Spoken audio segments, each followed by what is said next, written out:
Baik, Assalamualaikum warahmatullahi wabarakatuh. Para dari mahasiswa, teman-teman semuanya. Pada kesempatan kali ini merupakan pertemuan pertama. Saya harap teman-teman semuanya sudah bisa membaca FPS-nya juga, terus juga membaca buku ajarnya ya. Di sini saya akan menjelaskan materi pengantar. Jadi apa yang kita awali, kita harus bicarakan terkait dengan hak asasi manusia. Ya. Jadi coba saya share screen.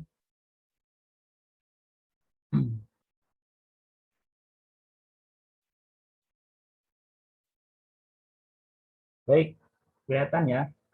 Eh, Materi kita yang pertama tentang evolusi pemikiran dan sejarah perkembangan hak asasi manusia. Ini menjadi penting. Kenapa ada kata evolusi? Karena konsep hak asasi manusia ini ada dalam perkembangan, entah itu secara definisi, secara istilah, ataupun bahkan secara teoritis dan hukumnya sekalipun. Jadi yang dimaksud dengan istilah ataupun yang dimaksud dengan definisi ini merujuk nanti kepada perkembangannya itu sendiri gitu ya. Khususnya ketika kita berbicara tentang hak asasi manusia dilihat dari kacamata hukum, teori dan hukum, teori dan hukumnya. Baik, kemudian bagaimana sejarah perkembangan hak asasi manusia itu sendiri. Jadi kapan sih sebetulnya konsep hak asasi manusia itu menjadi wacana ya dalam pergulatan internasional. Ketika berbicara hak asasi manusia tentu kita harus berbicara juga tentang hukum internasional. Karena hak asasi manusia didasarkan pada kesamaan hak seluruh bangsa, tidak hanya daerah, tidak hanya desa, kecamatan, kabupaten, tidak. Hak asasi manusia itu menyeluruh. Kamu nanti ketika ke luar negeri, ke Singapura, ke Malaysia, ke Amerika, kemanapun, tetap wacana hak asasi manusia itu pasti akan ditemukan. Baik. Nah, ini adalah konsep dasar hak asasi manusia. Maksudnya ini awalnya konsep tentang hak asasi manusia ini merupakan hak-hak yang dimiliki manusia semata-mata karena ia manusia. Jadi yang dimaksud adalah hak yang memang dimiliki sejak lahir, ya, sejak lahir. Jadi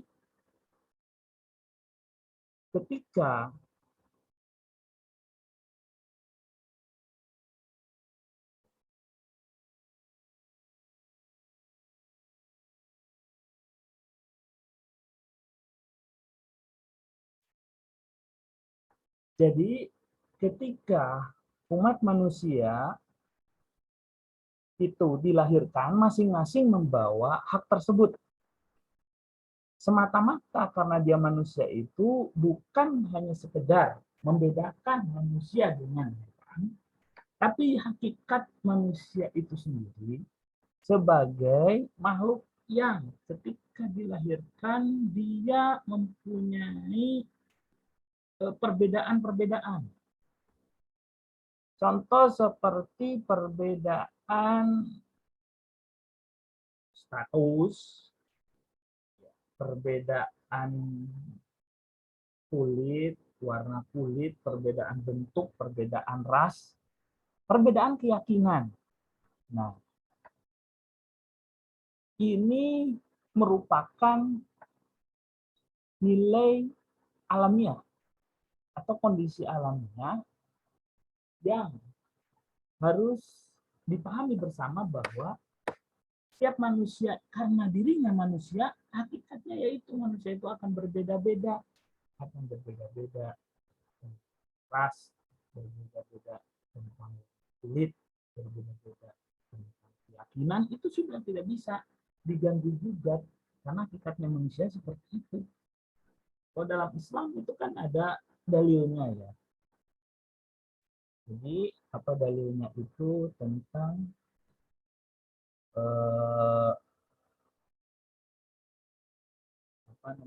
kami telah menciptakan manusia itu berbeda-beda untuk apa? Lita'arufu, untuk saling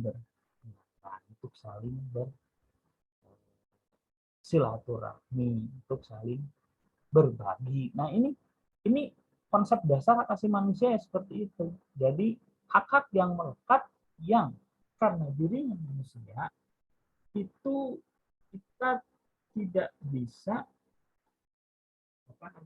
memaksakan hak-hak kita yang pada dasarnya manusia itu adalah punya perbedaan dalam ras, perbedaan dalam warna kulit, perbedaan kelamin, perbedaan bahasa, termasuk perbedaan yang paling penting adalah keyakinan. Nah, di sini dikatakan bahwa umat manusia memiliki bukan karena diberikan oleh masyarakat atau berdasarkan hukum positif, melainkan semata-mata berdasarkan martabat sebagai manusia. Nah, kenapa? Ini untuk membedakan ketika manusia bersosial, pada dasarnya itu selalu menerapkan norma-norma untuk mengatur diri mereka sendiri. Ada banyak teori kan, ada kontrak sosial, contoh untuk melihat norma yang berlaku di masyarakat. Ada memang itu bersifat kekuasaan, berdasarkan kekuasaan begitu. Contoh seperti adanya hukum yang atau norma yang tercipta karena kekuasaan itu, diantaranya ya kerajaan, hukum kerajaan, termasuk di dalamnya contoh seperti hukum yang diciptakan, termasuk hukum positif begitu ya. Nah, contoh seperti hukum positif atau ya mungkin yang menciptakan norma bahwa seseorang bisa dikatakan budak apabila dia tidak mempunyai harta dan sebagainya. Nah, itu kan bisa diciptakan oleh manusia. Nah, hak asasi manusia itu bukan hak yang seperti itu, bukan yang diciptakan. Atau contoh seperti aturannya, perempuan tidak boleh, contoh ya, sama dengan laki-laki. Itu kan diciptakan oleh masyarakat. Nah, hak asasi manusia itu bukan hak yang memang diberikan oleh masyarakat atau dibentuk oleh masyarakat, bukan. Tapi hak yang memang pada dasarnya karena dia manusia. Jadi semua punya kesamaan, persamaan di mata hukum. Kalau dalam Islam itu inna akramakum indallahi atqakum begitu. Jadi semua sama di mata Tuhan, tidak ada perbedaan.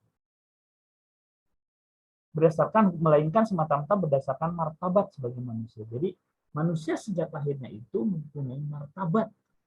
Martabatnya ya tadi dia dimuliakan karena kalau dalil Islamnya itu karena dia itu sebagai khalifah fil ardh. Kalau istilah modernnya ya tanggung jawab manusia sebagai makhluk yang berpikir, yang mempunyai peran dalam kehidupan. Nah, konsep hak dasar ini, hak asasi manusia ini berasal dari konsep hukum kodrati. Nah, ini kalau yang sudah mengikuti mata kuliah pengantar hukum, harusnya sudah tahu apa itu hukum kodrat, apa itu hukum positif, ya. Jadi hukum kodrat ini pemikiran muncul dari mulai zaman filsafat Yunani sebetulnya. Jadi hukum kodrat itu adalah hukum alam, natural law. Jadi basisnya itu kepada moral-moral di mana tidak hanya bersumber pada suatu yang faktual, yang real, atau diciptakan oleh manusia. Jadi bertentangan dengan hukum positif. Tetapi ada nilai-nilai ideal di luar manusia. Ada nilai-nilai kebenaran atau kebajikan di luar diri manusia, yaitu alam semesta sebagai sumber moral. Ya, yang masuk sumber moral itu contoh kita kalau ingin lihat konsep hukum karma. Nah, hukum karma itu kan sebetulnya bagian daripada hukum alam gitu. Nah, termasuk di sini. Jadi hak dasar manusia itu sebetulnya punya kekuatan dalam perspektif hukum kodrat. Karena ada moral-moral yang tanpa terasa, tanpa diciptakan oleh manusia, itu sudah ada dalam kebaikan yang dibentuk atau dalam wisdom, ya, kebijaksanaan alam semesta itu sendiri. Contoh seperti ya manusia adalah makhluk yang bertabat. Kenapa? Karena dia diberi pemikiran, dan itu membedakan dia dengan hewan. Manusia bisa membedakan baik dan buruk. Manusia ketika lahir secara kodrati dia sama dengan yang lainnya, meskipun pas berojol berbeda warna, berbeda kulit, berbeda orang tua, berbeda keyakinan dan sebagainya. Nah, ini merupakan dasar dari hak asasi manusia dilihat berdasarkan hukum kodrat, begitu ya. Jadi memang kebenaran tentang martabat hak asasi manusia itu dilandaskan pada moralitas, ya, moralitas yang diambil tidak diciptakan oleh manusia, tapi memang bisa muncul karena pemikiran manusia dalam melihat alam semesta, termasuk melihat di dalamnya adalah diri manusia itu sendiri. Nah, ini tentu mendapat kritikan dari para pemikir hukum positif. Nggak bisa. Ukurannya apa? Bentuknya seperti apa? Kalau hukum positif, itu hukum yang didasarkan pada rasio manusia, di mana kesepakatan tentang norma itu harus muncul berdasarkan kekuasaan yang yang mutlak. Nah, kekuasaan yang mutlak itu bisa berupa negara, bisa kekuasaan yang mutlak yang yaitu negara itu berdasarkan kesepakatan atau teori kontrak sosial, ya. Nah, para pemikir positif ini yang mengkritisi diantaranya adalah Jeremy Bentham. Jadi ini ukurannya apa? Contoh seperti hak yang ketika brojol orang Indonesia itu tentu akan berbeda dengan hak yang ketika brojol dia orang Barat atau orang Amerika. Nah, hak-hak ini nggak jelas ukurannya apa.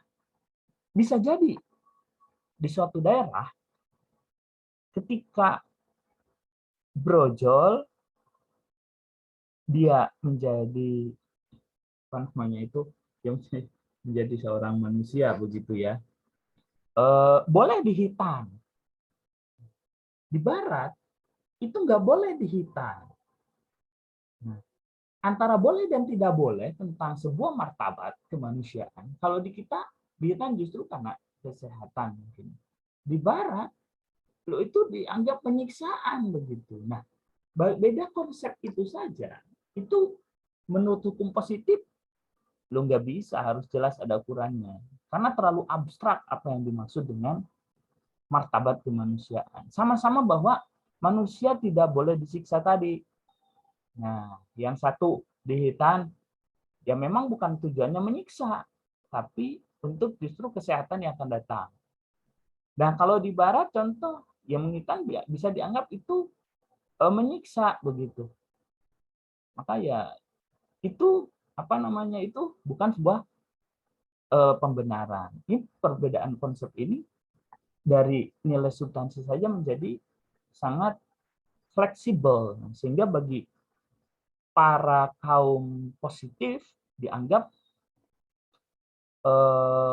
nggak jelas ini konsep dasar hak asasi manusia.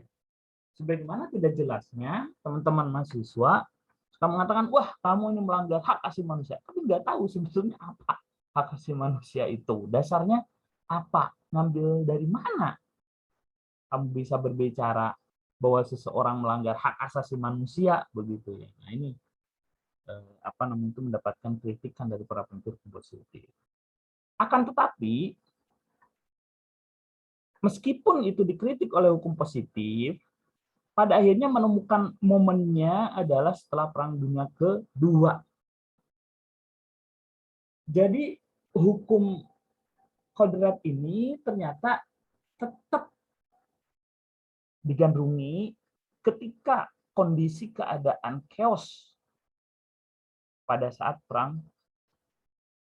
Dunia Kedua. Chaos seperti apa? Ya pembantaian besar-besaran, khususnya adalah Holocaust ya, di mana kaum Yahudi. Jadi masing-masing negara merasa punya kelebihan dibanding negara lain. Atau mungkin ras ya. Dulu Yahudi dibantai oleh Nazi itu karena Nazi menganggap bahwa dirinya adalah ras Arya. Ras Arya yang dianggap paling tinggi rasnya. Sehingga ras-ras yang tidak berguna selain ras Arya itu harus dimusnahkan. Nah, ini kan jelas apa namanya itu tidak ada aturan positif yang bisa mengatur hal tersebut, khususnya di antar negara, antar hubungan internasional, karena masing-masing negara punya kedaulatan. Nah, momennya ya mengembalikan lagi moral universal, atau istilahnya adalah kebaikan-kebaikan yang setiap orang bisa melihat dari sisi moralitas ya atau subjektivitasnya mereka sendiri. Nah, ini kan kalau berbasis itu kan tetap kembalinya kepada apa namanya itu hukum moral di luar manusia ya, atau kebaikan-kebaikan yang tidak ditentukan sendiri oleh manusia, tapi yang secara umum bahwa itu disepakati. Nah, ini menemukan momennya, yaitu setelah Perang Dunia Kedua. Begitu.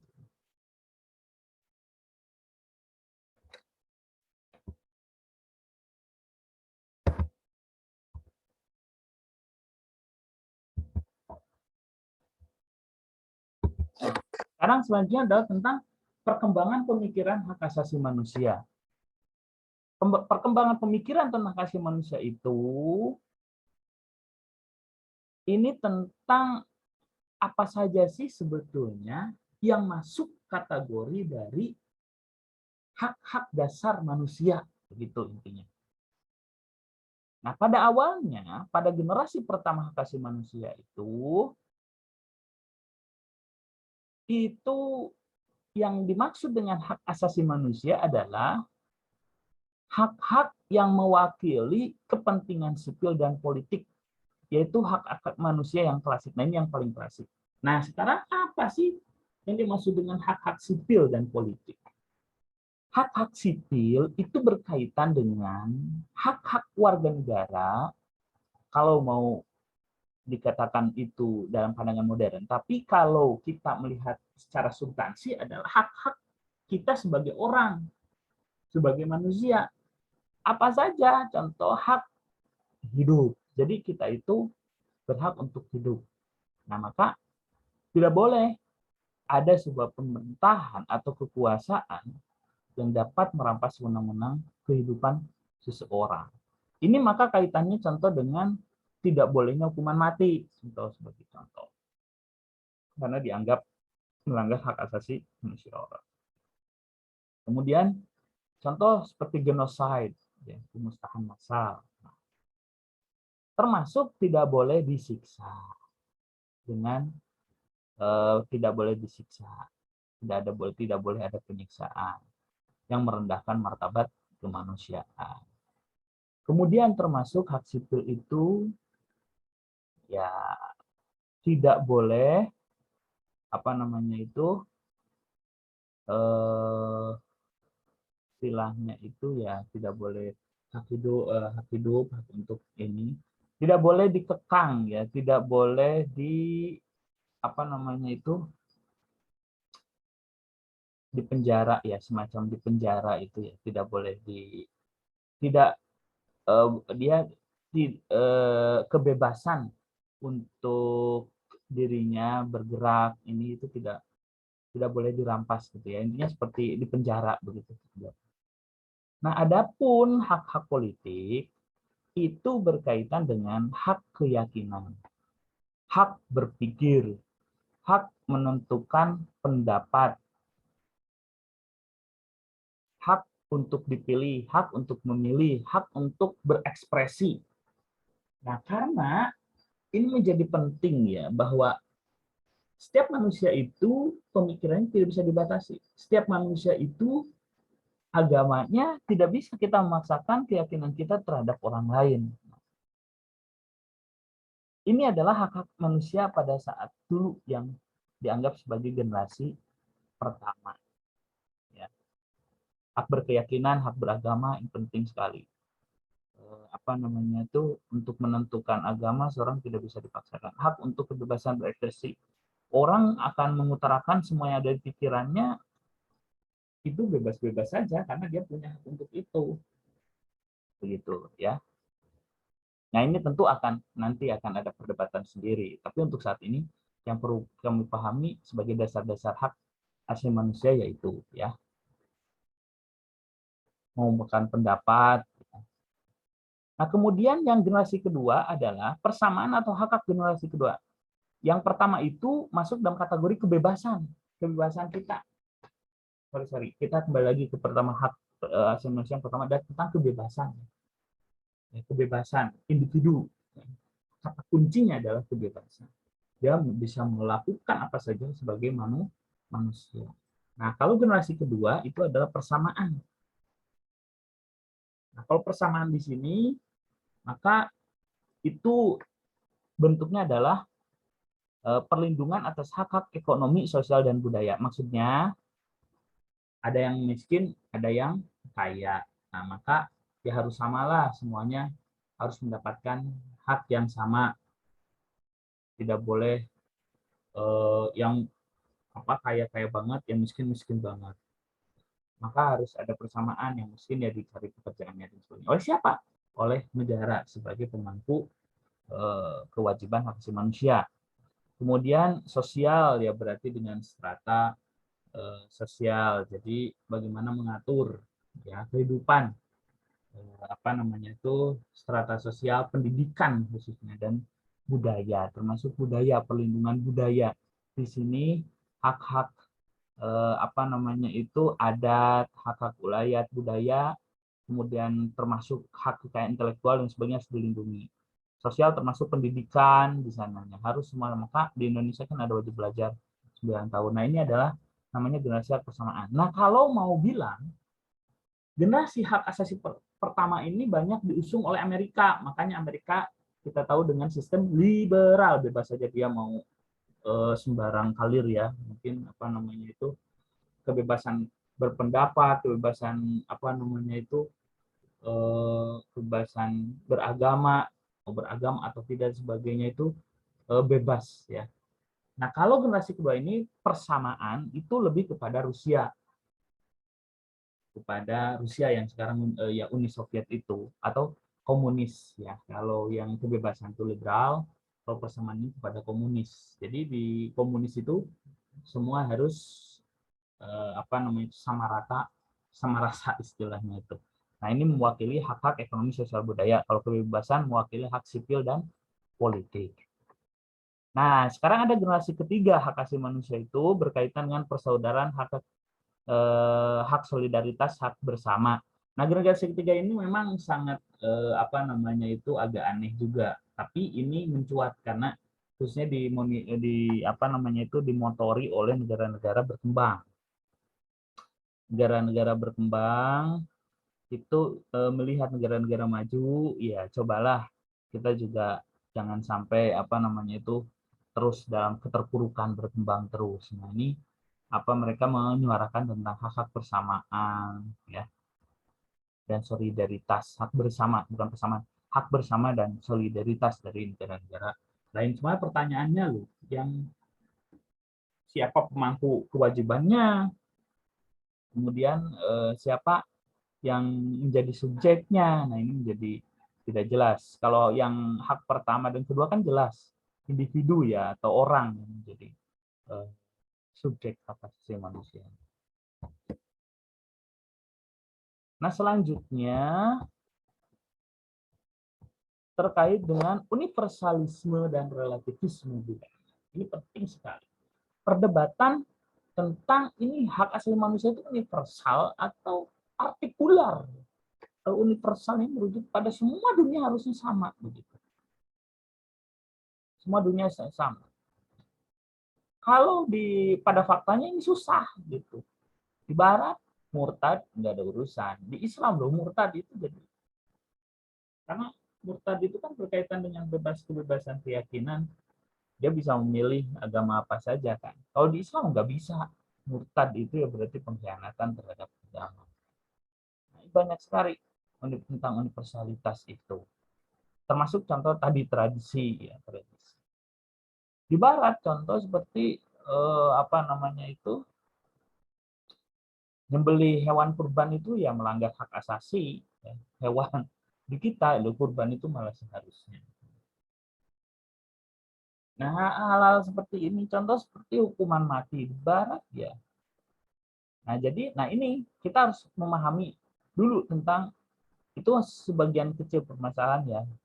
Maka kita harus mengenal dulu tentang teori universalis atau universalis teori hak asasi manusia. Hak asasi manusia berangkat dari konsep universalisme moral dan kepercayaan akan beberapa kode-kode moral universal yang melekat pada seluruh manusia.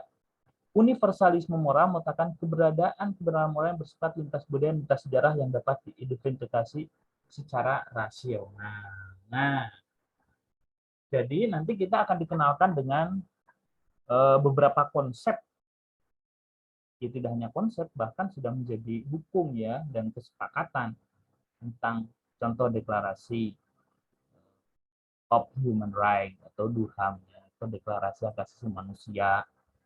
Nah, apakah seluruhnya nilai-nilai tersebut memang universal atau sebetulnya itu ya perlu dikaji ulang gitu. Nah, bagi teori hak asasi manusia universal itu hak asasi manusia itu ya sama semuanya begitu ya, sama semuanya. Nah, maka apa namanya itu ini universalitas ini lebih banyak diusung oleh Barat ya karena yang motori deklarasi human rights itu mau nggak mau memang dari Barat meskipun tidak dari Barat seluruhnya. Dari para tokoh-tokoh sebagai deklarator itu juga ada dari Asia.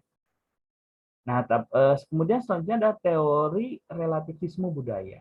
Isu relativisme budaya itu muncul menjelang Perang Dingin, respon terhadap klaim universal dari gagasan kemanusiaan internasional. Gagasan tentang relativisme budaya mendalilkan bahwa kebudayaan merupakan satu-satunya sumber keabsahan hak dan kaidah moral. Nah, bagi teori relativisme budaya, itu nggak bisa moral tentang hak itu diuniversalkan. Karena masing-masing daerah punya kepentingan, punya standar moral tentang hak dan kewajiban atau tentang hak atau substansi hak dari seseorang. Nah, ini yang mengusung ya tentu bagian timur, Asia Timur ya. Sehingga atas ketidakpuasan terhadap hak asasi universal ini, contoh kita lihat Islam sendiri punya hak apa namanya itu deklarasi hak asasi manusia dan perspektif Islam gitu, yaitu deklarasi di Pakistan dulu. Yang sebelumnya itu deklarasi diinisiasi oleh Mesir ya. Deklarasi HAM Islam intinya. Ada itu respon karena bahwa banyak nilai-nilai universal ini tidak cocok begitu. Nah, ini menjadi problem sebetulnya dalam penegakan hak asasi manusia di Indonesia juga. Jadi saling tarik ulur tentang HAM itu adalah norma universal, atau sebaliknya punya juga HAM itu sebetulnya harus didasarkan pada nilai budaya atau bisa bilang negara setempat. Nah, ini selalu tarik ulur ya di Indonesia. Nantilah kita akan lebih panjang lebar terkait hal tersebut, bagaimana implementasi analisa kita terhadap kasus-kasus yang ada di Indonesia. Nah, sebetulnya harus dipadukan antara universalisme dengan pluralisme. Jadi, di sisi lain memang ada moral universal bahwa manusia itu punya kesamaan tentang kebaikan. Contoh seperti namanya setiap manusia pasti harus hidup, harus punya hak hidup. Nah, kalau itu semua sama. Begitu ya. Diambil itu berarti meskipun nanti pada akhirnya hak hidup seperti apa yang dimaksud itu akan berbeda-beda. Contoh seperti apakah boleh tidak dihukum? Contoh. Hukuman itu merupakan pelanggaran hak asasi manusia atau tidak ketika ada hukuman mati. Contohnya itu baru diperdebatkan. Tapi bahwa seluruhnya percaya bahwa itu hak asasi manusia yang universal, bahwa semua harus hidup, ya. Semua contoh punya kebebasan untuk menyampaikan pendapat, kebebasan untuk menyampaikan pendapat, semua ya sama, karena pemikiran itu tidak bisa dibendung begitu. Tetapi apakah contoh sama sekali bisa, apakah ada batasan atau tidak? Nah, ketika berbicara batasan, maka masing-masing akan berbeda dengan hal itu. Itulah cara memadukan. Jadi istilahnya kita mengenal dengan asas proporsionalitas. Nah, asas proporsionalitas di sini proporsional. Tidak mengorbankan hak universal, tapi juga tidak mengorbankan hak lokal.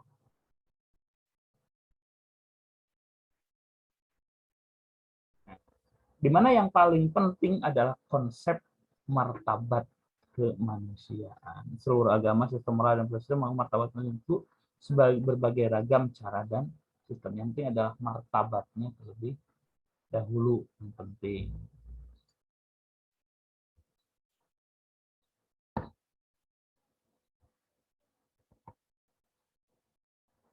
Nah, selanjutnya adalah tentang hak perempuan sebagai hak asasi manusia. Nah, ini sebetulnya sih sudah bagian daripada hak yang kita tahu perbedaan kelamin. Cuman yang menjadi permasalahan adalah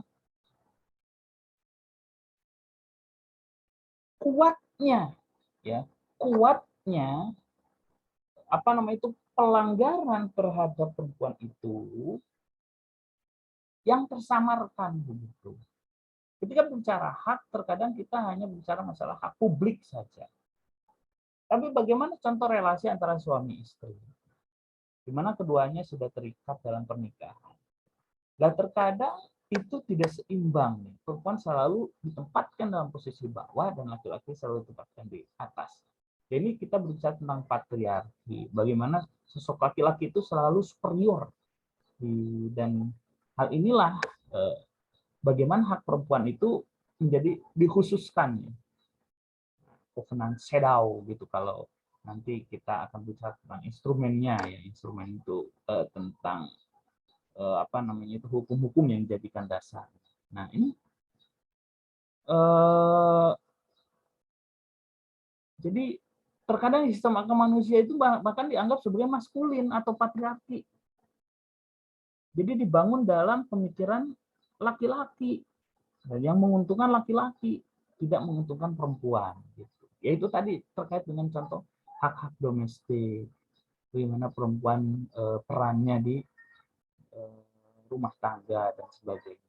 Kalau yang publik biasanya ya bekerja dan sebagainya, kesetaraan itu terlihat ya sama, dilindungi, tidak ada perbedaan antara laki-laki dan perempuan. Nah, tapi dalam konsep itu seperti benar, hanya ada kelemahan, tidak ada perbedaan laki-laki dan perempuan. Loh, ini seperti benar tapi salah.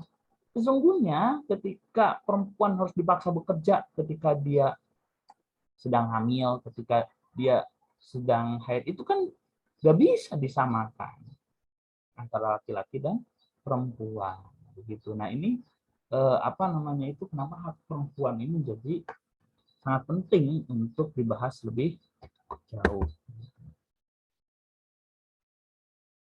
Nah, sekarang tentang tonggak sejarah hak asasi manusia kontemporer. Jadi, maksudnya adalah pemikiran yang sudah ke dalam konsep apa namanya, konsep yang lebih sistematis ya, atau teorinya itu sudah agak mapan gitu ya, atau sudah mulai terwujud ya tentang konsep hak asasi manusia. Nah, jadi terbagi dua ya, sebelum Perang Dunia II dan dan setelah Perang Dunia II. Kenapa Perang Dunia II? Ya karena Perang Dunia II itulah yang melahirkan deklarasi hak asasi manusia. Dan pasca Perang Dunia II itulah munculnya Perserikatan Bangsa-Bangsa. Jadi ketika berbicara hak asasi manusia, saya ingatkan kita tidak hanya berbicara masalah lokalitas Indonesia, tapi ini berkaitan dengan hukum internasional. Justru kita bicara hak manusia itu, Indonesia sebagai negara itulah yang punya pemangku kewajiban dalam melaksanakan hak asasi manusia. Nanti kita akan tahu tentang konsep itu. Jadi tidak ada pelanggaran hak asasi manusia oleh manusia itu ya. Dan tanda kutip maksudnya oleh sama-sama warga negara. Itu namanya intoleransi. Jadi pelanggaran hak asasi manusia itu hanya bisa dilakukan oleh negara. Kenapa? Karena dialah yang meratifikasi atau mengikatkan dirinya kepada perjanjian hak undang-undang atau kovenan internasional tentang hak asasi manusia. Nah, sebelum Perang Dunia Kedua, hak asasi manusia dan hukum internasional tradisional. Nah, hak asasi manusia dan hukum internasional tradisional. Jadi sudah ada mulai muncul hak asasi manusia dalam konsep hukum internasional tradisional. Contoh seperti adanya doktrin perlindungan negara terhadap orang asing atau State Responsibility for Injury to Aliens yang dikenal dalam hukum internasional.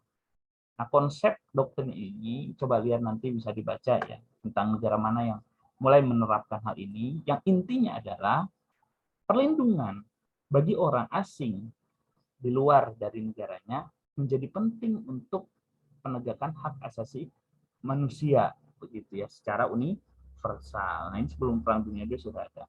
Kemudian ada istilahnya doktrin intervensi kemanusiaan yang memberikan hak yang sah untuk melakukan intervensi, yang intinya adalah berdasarkan hak ini, negara dapat mengintervensi secara militer untuk melindungi penduduk dan sebagian penduduknya yang berada dalam suatu negara lain jika penguasa negara tersebut memperlakukan mereka sedemikian rupa atau melanggar hak asasi mereka dan menggoncangkan hati nurani umat manusia.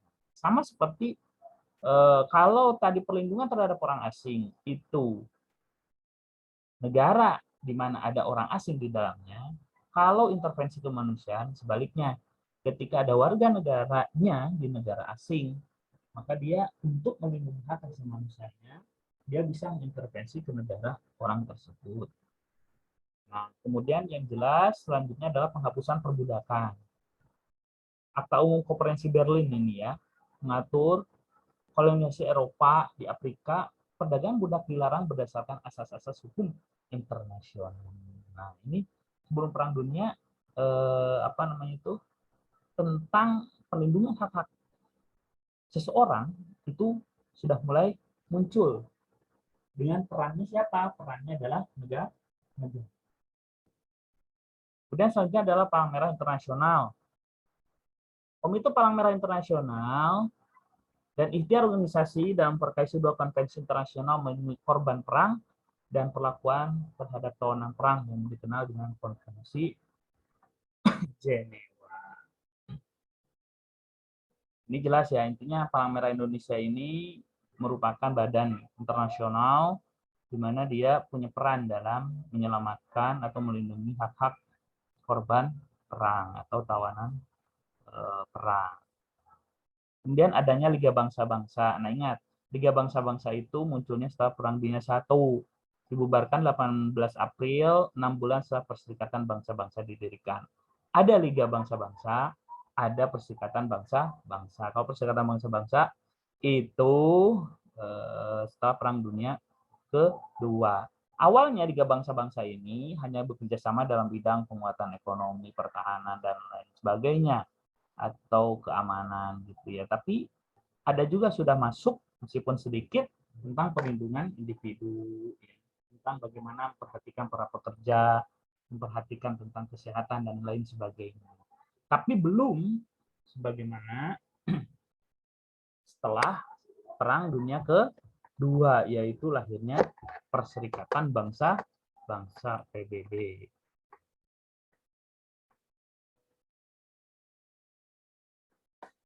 Nah, setelah Perang Dunia Kedua ini, hak asasi manusia internasional modern mulai lahir, ya. Berbeda dengan doktrin kelembagaan yang mendahulunya, jadi awalnya pada saat sebelum Perang Dunia Kedua itu kan peran yang punya kebanyakan ada lembaga, perannya itu adalah lembaga negara contohnya, ataupun organisasi seperti tadi Palang Merah Indonesia. Nah, sekarang hukum modern ini lebih menempatkan manusia internasional modern menempatkan individu sebagai subjeknya. Individu adalah sebagai pemegang hak yang dijamin secara internasional semata-mata karena ia adalah individu, bukan karena alasan kebangsaan dari suatu negara. Nah, jadi yang dilindungi oleh sistem hak asasi manusia modern itu adalah individu. Jadi ketika kamu dilanggar haknya oleh negara, maka sebetulnya kamu sebagai individu diakui oleh dunia internasional dan yang menjadi lawanmu adalah negara.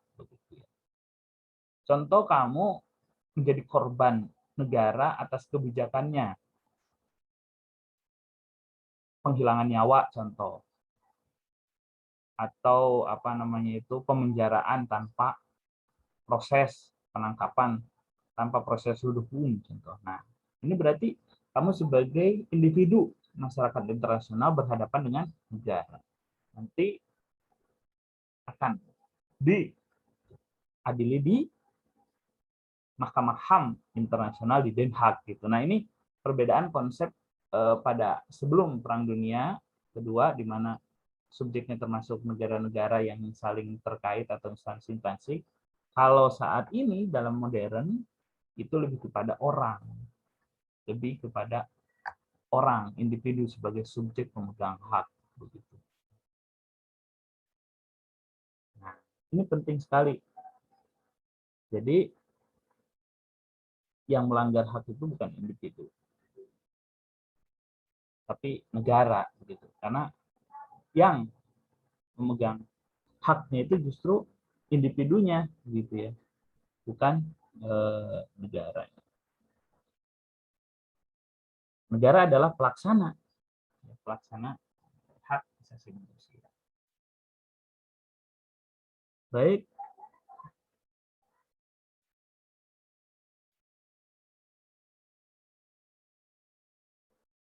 Piagam sekarang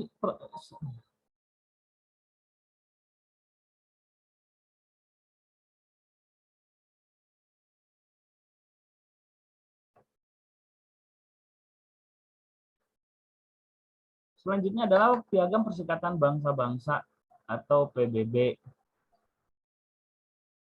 Nah, ini jelas ya. Ini nanti kita akan pelajari kemudian dengan International Bill of Human Rights khusus terkait dengan instrumen-instrumen hak asasi manusia. Tapi intinya lihat Piagam Perserikatan Bangsa. Dalam mukadimahnya tertera tingkat bangsa-bangsa dan PBB menyatakan kembali keyakinan pada hak asasi manusia, pada martabat dan nilai manusia. Ini jelas ya, berbeda dengan pada saat liga-liga bangsa. Kemudian the International Bill of Human Rights ini menjadi 3 pokok penting dasar hak asasi manusia internasional atau instrumen hak asasi manusia internasional. Pertama, Deklarasi Universal Hak Manusia atau DUHAM, Kovenant Internasional Hak Sipil Politik, dan Kovenant Internasional tentang Hak Ekonomi, Sosial, dan Budaya. Ini kita akan bahas di pertemuan selanjutnya. Saya kira sekian dulu ya pertemuan kita pada kali ini. Kalau ada pertanyaan, silakan bisa lewat grup atau bisa lewat Terima kasih banyak. Assalamualaikum warahmatullahi wabarakatuh.